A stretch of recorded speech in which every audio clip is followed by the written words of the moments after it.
नमस्कार। जय गुरुदेव। अद्भुत, आश्चर्यजनक किंतु सत्य। जी हाँ, ये किताब ऐसे अनुभवों का सार है, ऐसे अनुभवों का संकलन है जहाँ परिजनों ने गुरुदेव के आशीर्वाद से, कृपा से अपने जीवन में चमत्कार पाया, अपने जीवन में परिवर्तन पाया, अपने जीवन में कुछ ऐसा पा लिया जिनकी उन्हें उम्मीद नहीं थी। हालांकि गुरुदेव जब तक भौतिक शरीर में रहे तब तक अपने हर शिष्य, हर परिजन को ये कहते थे कि बेटा, मैंने तेरा काम तो कर दिया, पर ये किसी को बताना मत। अगर तुम सबको ये बताते रहोगे तो सब मुझे एक सिद्ध संत समझ लेंगे, चमत्कारी बाबा समझ लेंगे, और फिर मेरा काम करना मुश्किल होगा, यहां से वहां तक लाइन लग जाएगी। मुझे आदेश मिला है एक लोक सेवी का जीवन जीने के लिए, लोगों को अध्यात्म का सही मतलब समझाने के लिए। अतः मेरी चमत्कारों को तुम कम से कम मेरे जीते जी, कम से कम मेरे भौतिक शरीर में रहते हुए मत बताना। तो हालांकि गुरुदेव के जब भौतिक शरीर में वो थे तो भी कुछ साधक, परिजन, शिष्य अपनी घटनाओं का उल्लेख कर देते थे, किंतु फिर भी गुरुदेव इन सबको मना करते थे। गुरुदेव का भौतिक शरीर छूट जाने के बाद एक किताब प्रकाशित हुई, अद्भुत, आश्चर्यजनक किंतु सत्य। उसमें उन परिजनों की, उन शिष्यों की भाव विभोर कर देने वाली कहानियां हैं, जिसमें उन्होंने गुरुदेव के चमत्कार को साक्षात अनुभव किया। गुरुदेव के भौतिक शरीर छोड़ देने के बाद भी सूक्ष्म जगत से गुरुदेव कैसे काम करते हैं, स्थूल शरीर में रहते हुए गुरुदेव ने कैसे लोगों का जीवन बदला, इन्हीं सब कहानियों का संकलन है इस किताब में। तो इस किताब की श्रृंखला में जो कहानियां आएंगी वो शिष्यों के स्वयं के अनुभव है। हम उनका नाम लेकर यहाँ पर इन कहानियों को पढ़ने का प्रयास करेंगे।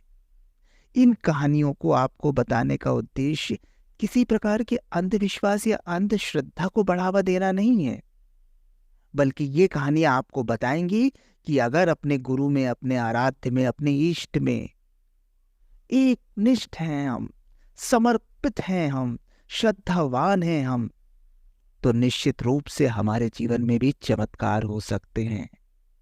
गुरु कृपा से क्या क्या संभव है, कैसे थे हमारे गुरु, कैसे हैं हमारे गुरु, इस सब का सार है ये किताब। तो इस किताब की एक एक कहानियां एक एक वीडियो के माध्यम से आपके सामने हम प्रस्तुत कर रहे हैं। आप भी इनका आनंद लें और अपने जीवन में अपने आराध्य, अपने इष्ट के प्रति समर्पण भाव लाएं। समर्पण से चमत्कार घटित हो सकते हैं। तो शुरू करते हैं। श्रीमती कांति सिंह जी बतलाती हैं कि सन 1983-84 की बात है। सुबह के समय मैं एकांत में बैठकर ध्यान कर रही थी। अनायास ही मेरी आंखें खुल गई। सामने गुरुदेव, माताजी और गायत्री माता की तस्वीर लगी हुई थी। उस पर दृष्टि पड़ते ही मैं चौंक उठी। गुरुदेव की तस्वीर नहीं दिखी। उस स्थान पर ठाकुर श्री रामकृष्ण परमहंस सशरीर उपस्थित दिखे। मैंने आंखें मलकर फिर देखा, तब भी वही दृश्य दिखा। उस समय दीक्षा के लिए अधिक दिन नहीं हुए थे। मैंने सोचा, ठाकुर को इतने दिनों से मानती रही हूँ, घर में हमेशा से उनकी तस्वीर देखती हूँ, उनके प्रति श्रद्धा बनी हुई है, शायद इसलिए गुरु के स्थान पर उनको देख रही हूँ।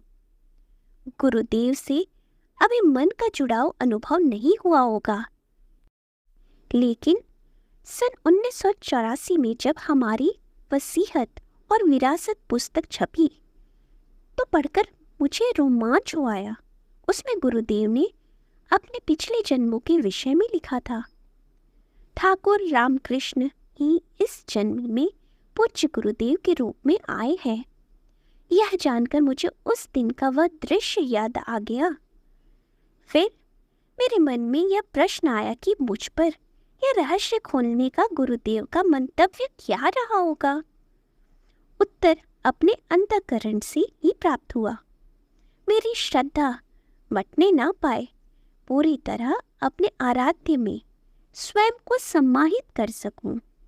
शायद इसलिए गुरुदेव ने अपने उस स्वरूप का दर्शन करा दिया, अथवा यह भी संभव है कि उनके सभी जन्मों के स्वरूप उनमें छाया रूप में समाये हुए हैं। मेरी श्रद्धा ठाकुर रामकृष्ण में बनी हुई थी, इसलिए मुझे केवल वे ही दिखे। जय गुरुदेव।